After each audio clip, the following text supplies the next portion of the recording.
चिंचवड महानगरपालिकेच्या waste to energy प्रकल्पातील जे कार्यालय आहे ते कार्यालय याच त्या मलब्यामुळे किंवा या संपूर्ण कचऱ्याच्या ढिगामुळे गाडलं गेलं आणि त्यानंतर त्यामध्ये अनेक जण खरं तर गाडले गेल्याची माहिती खरं तर पुढं आली आणि त्यानंतर अग्निशमन दल असेल, त्यानंतर NDRF असेल, या टीमा खरं तर या ठिकाणी दाखल झाल्या आणि त्यांनी घटनास्थळी आत्तापर्यंत 9 जणांचं रेस्क्यू केलेलं आहे.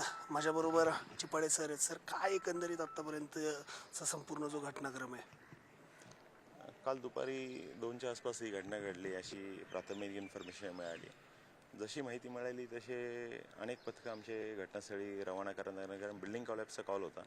बिल्डिंग कॉलॅप्सला 1-2 पथकांनी काम होणार नाही, मल्टिपल टीम डिप्लॉय करायला लागणार ही गोष्ट लक्षात घेऊन वायरलेसवरतीच मेसेज कन्वे झाले आणि त्याप्रमाणे मल्टिपल पथकं इथे घटनास्थळी आली. पाहिलं तर स्ट्रक्चर खूप मोठं आहे, हेवी RCC स्ट्रक्चर आहे आणि surface area floor plate is too much hi. हे त्या दृष्टीने आपल्याला अजून ॲडिशनल फोर्स लागणारे हा कॉल घेऊन लगेचच Pune district disaster management force and NDRF force यांच्या हेडक्वार्टर्सला इन्फॉर्मेशन दिली आणि त्यांना देखील मदतीला बोलवलं.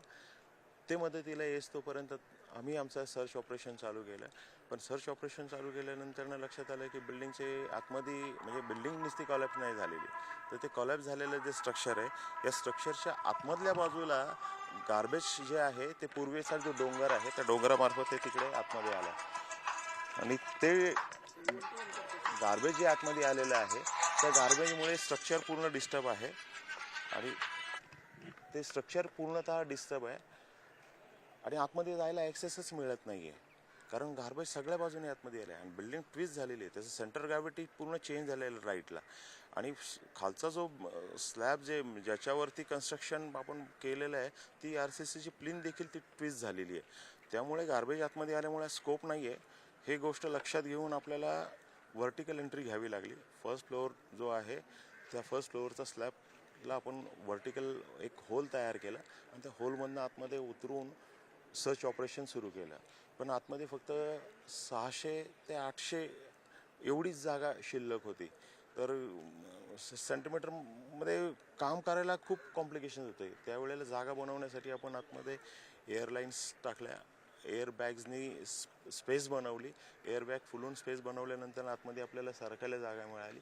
परंतु आतमध्ये ज्या गॅसेस आहे CH4 मिथेन जे आहे ते प्रोड्यूस होतं कंटिन्युअसली आणि व्हर्टिकल ओपनिंग मिळाल्यामुळे तिथनं त्यात सगळ्या गॅसेस बाहेर येत होत्या. तर आतमध्ये जे कॅज्युअलिटीज आहेत त्यांना आपण मेकॅनिकल व्हेंटिलेशन प्रोव्हाइड केलं. मेकॅनिकल व्हेंटिलेशनमुळे त्यांना ऑक्सिजनचा क्वांटिटी त्यांना कंटिन्युअसली थ्रू एअर मिळत असल्यामुळे ते सर्वायवल चान्सेस त्याचे जास्त टिकून राहिले आणि आतमधलं टेम्परेचर कंट्रोल राहिलं त्या कारणास्तव. मग त्या परिस्थितीत आपण आतमध्ये एंट्री घेऊन सर्च ऑपरेशन आतमध्ये 2-2 टीम, 2 जवान NDRFचे, 2 जवान फायरचे असे आतमध्ये आपण प्रोव्हाइड केले आणि 2 दिशेला ते सर्च केला. जिथे जिथे आपल्याला कॅज्युअलिटी आयडेंटिफाय होती आहे त्यांना आपण बाहेर घेतलं, तर सर्व काही सुखरूप आहेत. थोडंसं इंजुरी झालेली आहे पण ऑल कॅन सर्वाईव्ह. अशा स्थितीमध्ये आपल्याला 1 महिला आणि 8 पुरुष रात्री 2 वाजेपर्यंत आपल्याला रिकवर करण्यास यश मिळालेलं आहे. आत्ता किती जण असण्याची शक्यता आहे आणि काय एकंदरीत आत्ताची त्या ठिकाणची परिस्थिती? जी प्राथमिक माहिती आहे त्याच्यामध्ये 17-18 लोक आतमध्ये आहेत असं इन्फॉर्मेशन होती. त्यापैकी आपण 9 रिकवर केलेत. तर आम्ही 8 ते 10चं टार्गेट ठेवून आहोत की जर तसे माहिती असेल तर 8 ते 10 लोक आपल्याला सर्च करणं आहे.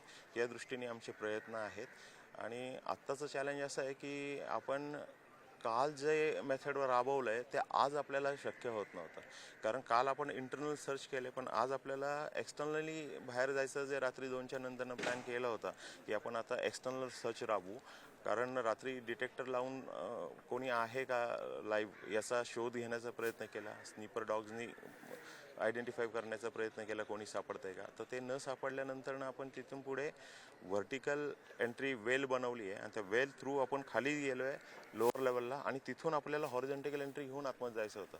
पण ज्यावेळेला व्हर्टिकल एंट्री घेतली तर आता असं लक्षात येतं की बिल्डिंगला जो मारा बसला आहे त्या मारामध्ये बिल्डिंगचा जो सेंटर कॉलम आहे तोच कॉलॅप्स झाला आहे आणि तो कॉलॅप्स झाल्यामुळं आता आपण जे नियोजन करत होतो की आपल्याला हॉरिझॉन्टली आतमध्ये जाऊन काही रेस्क्यू करता येईल किंवा आतमधला मलबा बाहेर काढता येईल, तर आता तो मलबा बाहेर नाही काढता येणार, कारण मलबा आतमध्ये असल्यामुळे त्या बिल्डिंगला थोडासा सपोर्ट आहे, कारण कॉलम तर मिस झालेला आहे आणि कॉलम आता मलबा बाहेर काढला तर बिल्डिंग ट्विस्ट होण्याची शक्यता नाकारता येत नाही. तर बिल्डिंग ट्विस्ट न होता आपल्याला जे लोक आतमध्ये आहेत ते लाईव्ह आहेत या दृष्टीने आपण असं समजून ते प्रयत्न करतोय. त्यामुळे ऑपरेशनचं स्पीड आपल्याला मिनिमाइज करून मॅन्युअल ऑपरेशन करावं लागत आहे आणि मॅन्युअली आपल्याला ते आता हळूहळू पुढे सरकून कुठे इसम अडकलाय आहे का, तो काय परिस्थिती ते, कारण त्या दृष्टीने आपल्याला प्रयत्न करणं आणि त्याचं जीवित त्याचं रक्षण करण्याच्या दृष्टीने आपले प्रयत्न चालू आहेत. रात्री त्यांचा किती वाजेपर्यंत संपर्क होत होता आणि किती वाजल्यानंतर हा संपर्क खरं तर तुटलेला आहे? रात्री जे लास्ट म्हणजे 12 वाजेपर्यंत पहिल्यांदा संपर्क आमचा कम्युनिकेशन होत होतं. 12च्या नंतरनं जे लोक होते ते आम्हाला आतमध्ये त्यांचा आम्ही जाऊन चर्चा करून आलो, भेटून आलो, पण ते ट्रॅप झाले होते बीमच्या खाली, त्यांना काढता येत नव्हतं. त्यावेळेला एअरलाईन लावून फुलवलं आणताय. तर ते स्पेस बांधल्यानंतरनं काय झालं की थोड्या वेळानंतरनं ते खालचा जो मलबा आहे तो सरकला. वरचा बीम तर वरती उचलू शकत नव्हते. जरी एअरबॅग फुलवली तर बीम वरती येत नाही, पण कचरा खाली सरकला. कचरा खाली सरकल्यानंतरनं त्या लोकांचा आवाज बाहेर यायला लागला. तिथे गॅप तयार झाली आणि त्या आवाजाने आपल्याला त्यांना आयडेंटिफाय करणं सोपं झालं. 2 वाजेपर्यंत त्यांचे आवाज आपण ओळखून ऑपरेशन 2 वाजेपर्यंत त्यांना म्हणजे त्यांचं आणि आमचं कम्युनिकेशन त्या लेवलवरती होत होतं. तिथून पुढे ऑपरेशनमध्ये काही आम्हाला आवाज मिळतोय का या दृष्टीने माईकवर मेगाफोनवर आम्ही अनाऊन्समेंट केली, पण त्यांचा रिस्पॉन्स जाणवला नाही. डिटेक्टरला काही हार्टबीट किंवा काही व्हायब्रेशन जाणवले नाही. मग आम्हाला आतमध्ये काही रिस्पॉन्स मिळत नाही म्हणून आपण एक्सटर्नल ऑपरेशन सुरू केलं. आता काय कोणती आव्हानं खरं तर तुमच्या समोर आहे? कारण ही जी लोक आहेत त्यांना आता वाचवणं खरं तर गरजेचं आहे.